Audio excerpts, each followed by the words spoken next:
Yeah, thanks for joining the first session of SQL Server, guys. So in the demo session, we had discussed what are the course which we're going to cover. So in the next 45 days, all right. So as part of MSBA training, we're going to start with first SQL Server, all right. So as you all know, SQL Server is a database where we'll store all of our raw data into it, all right. So first, basically, you need to have a SQL Server database software installation in your PC, right? So maybe once after this class, I'll send you all those installation links, how to install and what's the procedure for that. Okay, go through that, and so whoever have been referred you, please try to contact them if you have any issues while installing the software. Okay, I cannot help you all at a time, right? So whoever has been referred you, so try to contact them. They'll help you with the installation, right? So once you install the SQL software, how do you need to open it? So just go to search. On the search, type SQL. You can see search result like SQL Server Management Studio, right? So click on that. Once you install software, search for SQL Server Management Studio. Okay, and then the SQL Server installation instance will open like this, and by default view will be similar to this. Okay, and you can see options like server type. Server type is database engine, analysis services, reporting services, and then integration services, right? So database engine is basically for a SQL Server, the database services, and analysis services is SSAS, which we are not covering as part of the training, and reporting services, which is for SSRS. Like if they want to store any metadata of the information of reports, they'll store it in the reporting services. And same for integration services, which is SSIS database stuff. So to work with SQL databases, we have to use database engine, which is the default option. All right. So let me show you. Let me connect. Can you see here? The default option is database engine. Okay.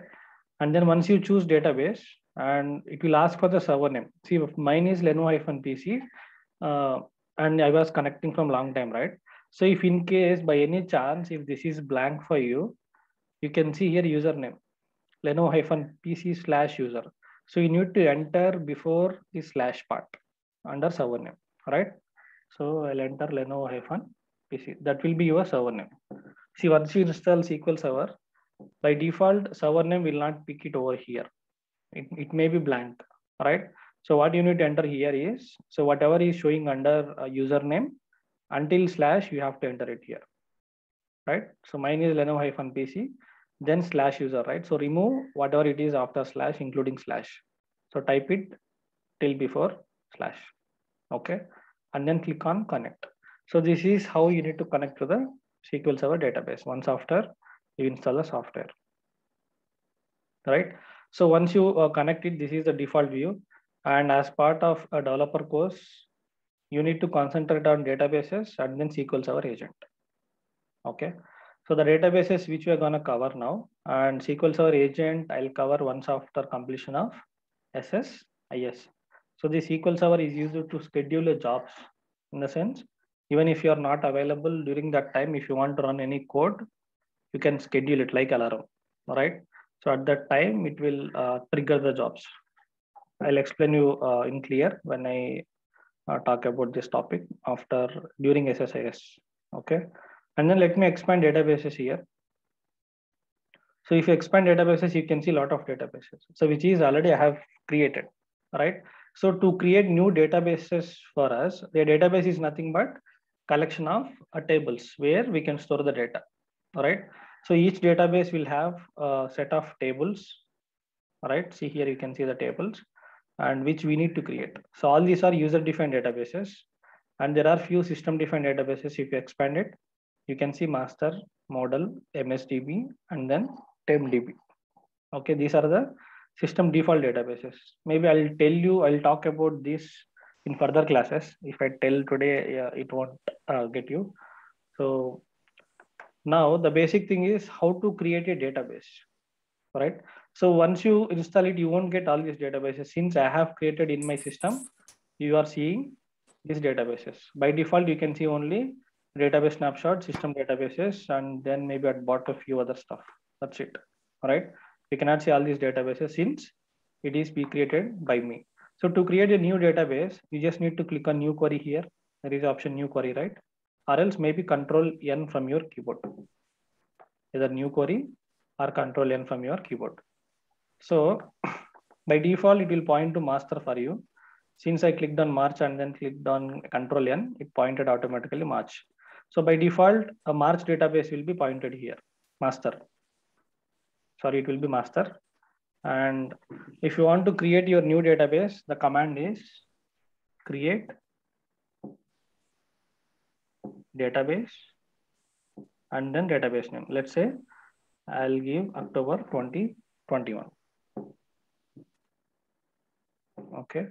So to execute this command, see, this is a SQL command. It looks like a plain SQL, plain English statements, right? So to execute this, you can highlight it and then execute here, or highlight it and control E from your keyboard. Two ways, either control E or execute button here. Okay. Why you want to highlight is, see, if let's say I have written another code here, create table something, right?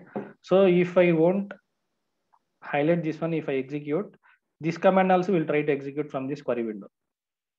Got it? So that's the problem. So when you have multiple queries in a window, if you want to execute only one, then you need to highlight that particular code and then execute it. Okay. So execute. You can see command completed successfully, which means the database has been created successfully, right? So if it has any issues, any errors, then it will throw error message here. Okay. Let's say the example. See, there is a syntax error, database, right? E is missing. So that is why it is throwing error. If you have written any syntax issues with the query, automatically when you execute it, it will throw error message saying that something is wrong with your query. And remember this one, in SQL Server, whatever the errors it will throw, try to read it out, right? It will give user-friendly error messages. If you read it out clearly, you will get the problem. What exactly is the problem with your query, right? So our command completed successfully. It will create October 2021 database. So to check that whether it is created or not, so right click on the database and refresh it. If you refresh it, then only the database will reflect over here. So let me check whether October 2021 is there or not. Here, can you see? Right? So you can see October 2021. Now, if you come on to design here, and since it is pointed here master, if let's say if you create any other objects in the database, it will automatically create in the master. Why? Because since you have pointed out master database, right? So you need to change it to October 2021. Why? Because whatever the tables or database objects which you're gonna create going forward, you have to create in the October 2021 database, right? So whatever the databases where you want to create the objects, you have to select it, the database name here. All right. So expand it, drop down, and then select the October 2021 database. Now what happens, whatever the commands which we are going to create here, that will save under, or that will create under October 2021. Okay. Any doubts till now? No, sir. Yeah. No doubt. Okay. Yeah. So as I told you, database is the hierarchy wise the top level. So under that, see, if you expand the database, the plus symbol, you can see the database objects. Database objects is nothing but tables or views. Or if you expand programmability, you can see the stored procedures, functions, right? So I'll talk about this, but first let's concentrate on tables, right? So I think most of you all know that a table is nothing but collection of rows and columns, right? So the data will be stored in the form of rows and columns. If you expand the tables now, expanding in the sense clicking on the plus symbol, right? So you cannot see any tables here, right? So there are no tables. Why? Because this is the new database which we have created and we did not create any tables under it, right? So you need to create a table with the SQL statements, then only the table created table will be reflected under this table button. Okay. So now, so instead of going with the concept first, basically I'll talk about what is a table and then how to create it, and then I'll come back to the topics. Okay, you need to understand the basic stuff why we need to create tables, right? So for that reason, straight away I'll go ahead and create a table, right? And then we'll come to the one by one topic wise, these topics. Okay, so to create a table, we need to write a statement like create table. And guys, one more thing, SQL Server is case insensitive, which means one word you can, I mean, one character you can type in uppercase, and rest all if you can type in the lowercase also, doesn't matter. Okay, that's what SQL Server is, case insensitive. See, let me type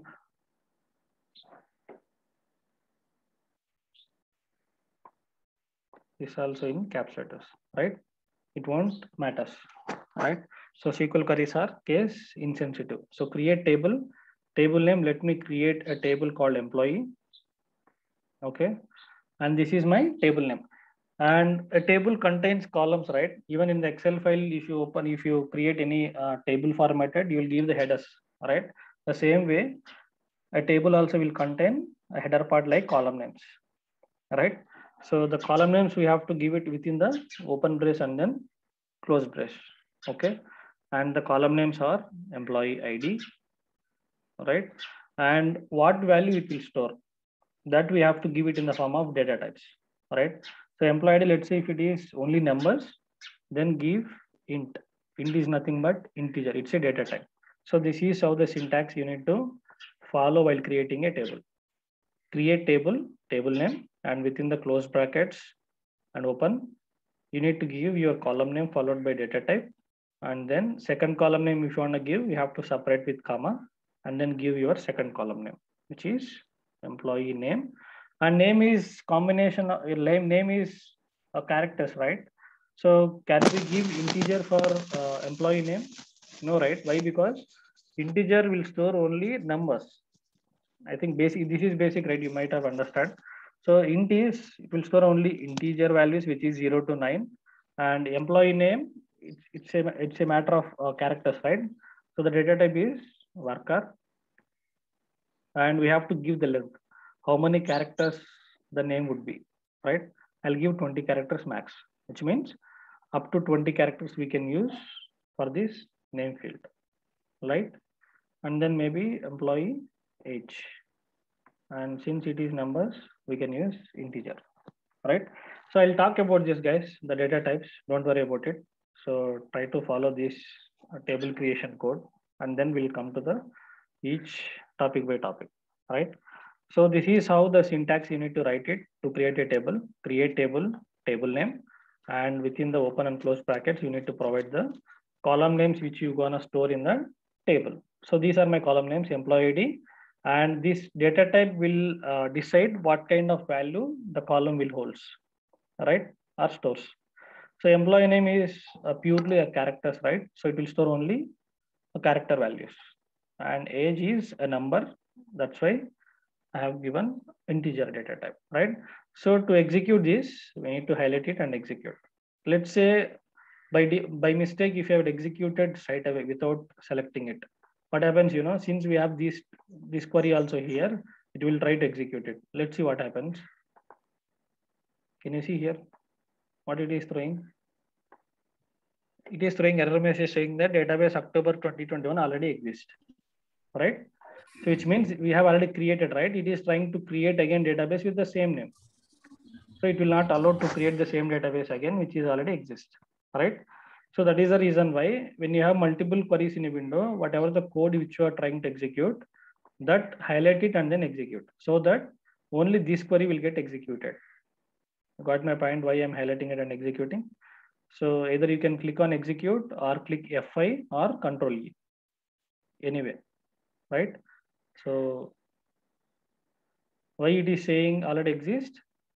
Earlier we have already created, right? We have executed these commands. That is the reason at the time it created, and there was error with this, right? So table has been created. So let me refresh.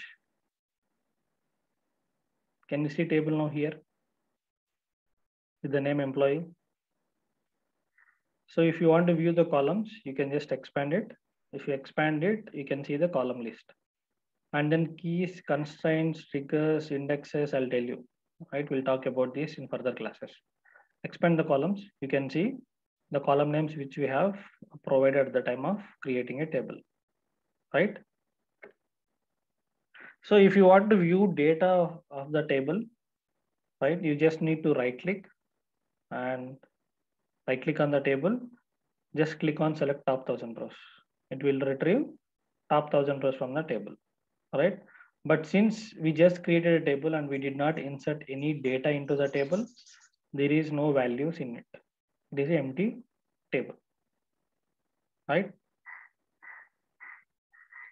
Clear? Or else instead of right clicking and selecting top 1000 rows, you can also write a select statement, which is select. Star means, here I'll give star. Star means all the columns from the table from table name. This way also you can fetch data from the table, right? Either if you are lazy, you can right click and click on select top 1000 rows, or if you want to write query, you can write it this way. Either way is fine. You can check the data. But the thing is, if you select star from table name, it will fetch all the records from the table. But if you select top 1000 rows, the table is having 10,000, it will retrieve only the top 1000 rows, right? If you remove this keyword top 1000, then you will get all the values from the table. Okay. Any questions till now? Guys, let me know. After the table creation, can you please do it again? Which one? After creating a table into the brackets, how file tables has come over from that part. Here? Yeah. You just need to refresh on the tables here, right? Okay. Once you refresh, this created table will reflect here, right? Until unless you don't refresh, right? So it won't appear here. You need to refresh it to get these newly created objects under this list. Okay. And if you want to view the data from the table, you just need to right click and click on select top 1000 rows. It will get a query for you, or else you can write a statement on your own, but select star from table name. Okay. Thank you, sir. Yeah. And see, this is only, we have created a table, right? So how to insert data into the table, right? So for that, there is another commands. So the commands are like insert into, we are inserting data, right? So insert into table name and values. We have to pass the values here. Let's say employee ID 1111 and the name is Arjun. And let's say his age is 20, right? So the same way, see here the syntax is insert into a table name and values. We have to pass the values here. How many columns are there? That much values you need to pass with the comma separated. See for employee ID 1111 and then comma. For employee name Arjun. For employee age 20. So for all the three columns, I'm passing values here, right? So let me highlight it, the insert statement, and then execute it. One row is affected. It is written in the message. And if you do select star from table name now, you can see the data from the table. See, select statement is used to retrieve data from the table. And insert is used to insert a new data into the table. Clear? And if you want to insert more values, you can just type it with other values. Okay. So same way, highlight it and execute, you can see data with the help of select star from table name. Right? Clear? Okay. Yes, Yes, any sir. concerns in the creating a table and then selecting data from it? No, no, sir. No? Okay. Oh, that's clear. Yeah. See, basically, if you want to select data from this table, only age equals to 20, then what do you need to do? You want to view data whose age is equals to 20. Right? So then comes the concept of where clause. You need to filter the data by introducing where clause. So where employee age equals to 20. It will filter out the data from the table. Now it will display only age equals to 20. Got it? So there are certain queries like this. I'll explain you going forward. Okay, it will be simple. Don't worry. So the SQL Server coding will be similar to this only going forward. Okay, it will looks like plain English statements, right? But the thing is, you need to cope up with the syntax issues, all right? So you need to follow and you need to remember the proper syntaxes. All right. So let's say if you have done anywhere mistake, let's say instead of values, you would have typed value. If I execute it, it will throw error. All right. So these kind of issues will be there, but you have to remember, if you remember the syntax clearly, then easily we can code it with the SQL. Right. So now I have done with the basic introduction part. Right. So this is how it will gonna be the entire SQL part. So creating a tables and then inserting data into it. And if you want to update any of the records, right? So if you want to update his age to 21, how to do that, right? So this will be basic part, first few classes. And then after that, we'll be writing sequence of statements to get the data from the multiple tables, right? This is here, we have only one table, right? If you want to work with multiple tables, how to do that? So all those stuff we'll discuss. And let's start with, see here, while creating a table, I told data types, right? So I think a lot of you guys doesn't know about these data types. Let's start with data types concept, all right? And before that, if you have any questions, please let me know. I'll take a pause here.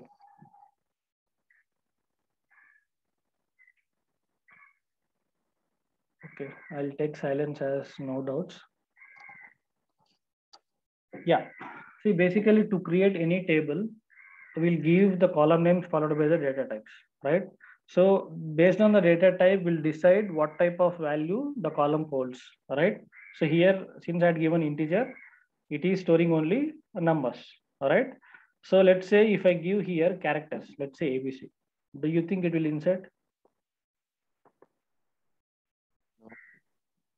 See, right? So, and one more thing, characters, you have to give it with the single quotes. Guys, I forgot to tell you. If you are using varchar data type and if you are entering any value to it, you have to provide in a single quotes value for varchar. See here, ABC value, it is trying to insert a varchar value and to a data type integer. Got it? Integer doesn't allow numbers, and whereas we are trying to insert characters. I mean, integer doesn't allow characters, but we are trying to insert characters into it. It is throwing error saying that conversion failed. We cannot insert varchar values to a data type integer, right?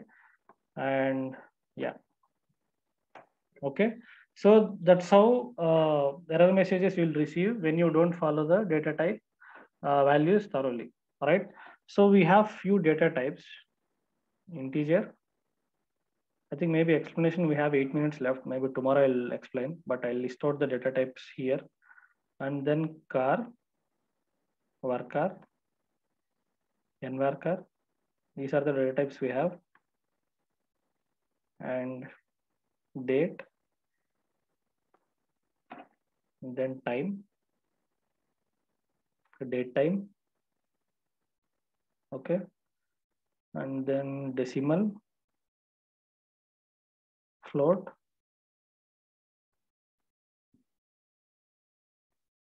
what else? Yeah, that's it. So these are the majorly used data types. We have a lot more data types like big int, small int, something like that, right? So here we have integer, even we have big int also, and small int, right? So there will be very minor differences, and no need to learn all those stuff, right? So these are the widely used data types in SQL Server, right? So integers will accept numbers 0 to 9 and big int also 0 to 9. But if let's say this is accepting some 10 characters, I mean 10 numbers, this will accept 20 numbers.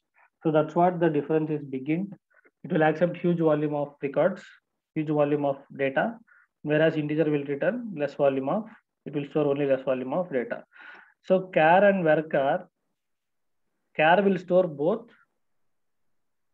numbers and characters A to Z, right? And even varchar also will store the same. The difference is, let's say guys, if I give char of 10, okay, and then varchar of 10, which means the length is 10, right? We can store maximum of 10 characters in the name. If you give it for name, varchar of 20, it means the name value you can enter up to 20 characters only here, all right? So let's say if I type something like this, which will exceed 20 characters, and if I execute it, it won't allow. See, string or binary data would be truncated, which means here we have given the length of 20 and here we are trying to insert more than 20. Got it? So that is what the data type length is. It will accept maximum 20 characters. Let's say here, if I give char of 10 and varchar of 10, char of 10, what happens, you know, the database storage. So it's mainly the difference here is database storage. If I give char of 10 for a name, and if I had store only 5 characters, let's say 4, Amar, I had given a value as Amar. So it will store only 4 characters, right? And the storage will be, let's say 4 bytes for this, right? But what will happen, you know, instead of storing 4 bytes, it will occupy memory for 10 bytes. Why? Because since you had given the char of 10 length, even though if you have given 10, if you utilize 4 characters only, the database storage will be for 10 bytes. Why? Because the length is maximum 10, right? So irrespective of the length you have utilized, it will consume 10 bytes of your database memory. If you use char data type. But whereas if you use varchar data type and we had given a value to that field as Amar, and it will store only 4 bytes of database memory. That is the difference. The name is varchar, which means variable characters. If you had given 10, but if you have utilized only 4 characters out of it, the storage will be utilized for only 4 bytes. But whereas if you use char, and if you had stored only 4 characters, and the database storage will be for all declared length, which is 10 bytes. That's the difference, right? So when you are using char, you have to be specific. And if you are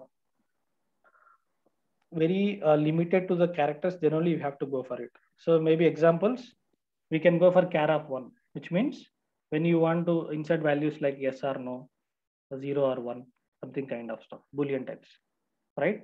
So in that case, why? Because since you are declaring only 1, the expectation value will be also 1 character, either yes, y, or n, or 0, or 1, right?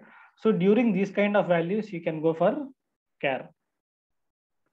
And rest all try to utilize the varchar data types when you are creating a table. Guys, clear between char and varchar? Any questions? Yes, sir. No. Did everyone follow the terminology? Yes. Okay, good. So there will be an interview question on this. What is the difference between char and varchar? So then you have to explain this way. So if you have given the length char of 10 and varchar of 10, but you have utilized the storage as 4 characters, but char will consume the 10 bytes of memory.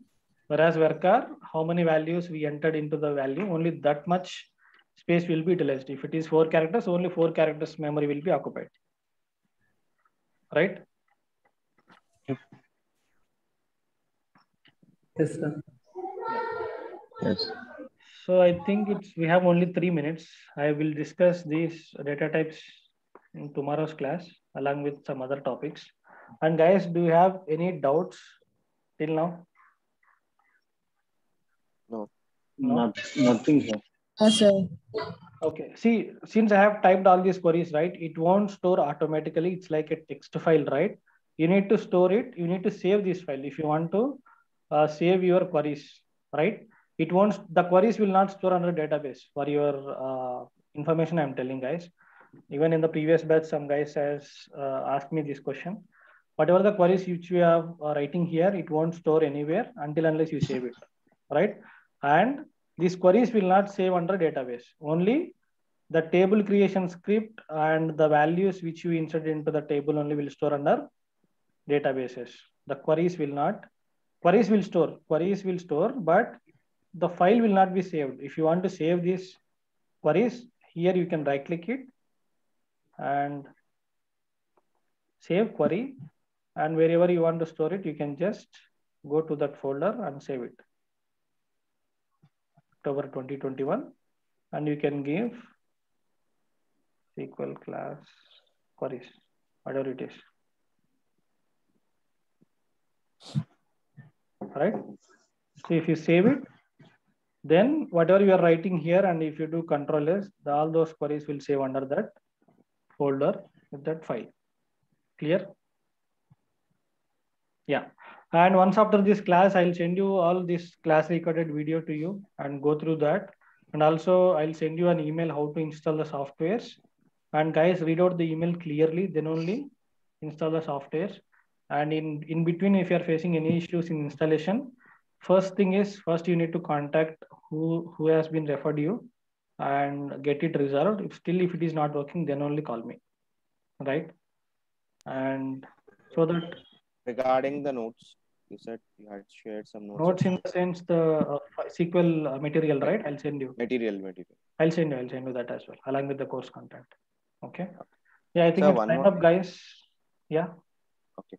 Why we need to write the name in the brackets, characters in the brackets? Characters, we have to, yeah, that's the SQL Server default option. So we have to use it in the single hyphens at the top. Correct. Okay. Yeah. If we had thousands of names and thousands of numbers, how can we get it? Sorry? Yeah, can you ask me tomorrow? I think it will disconnect. We have less than 30 seconds. Yeah. Okay, thanks for joining. We'll connect tomorrow and try to install the software. Okay. Okay. Okay. Thank you.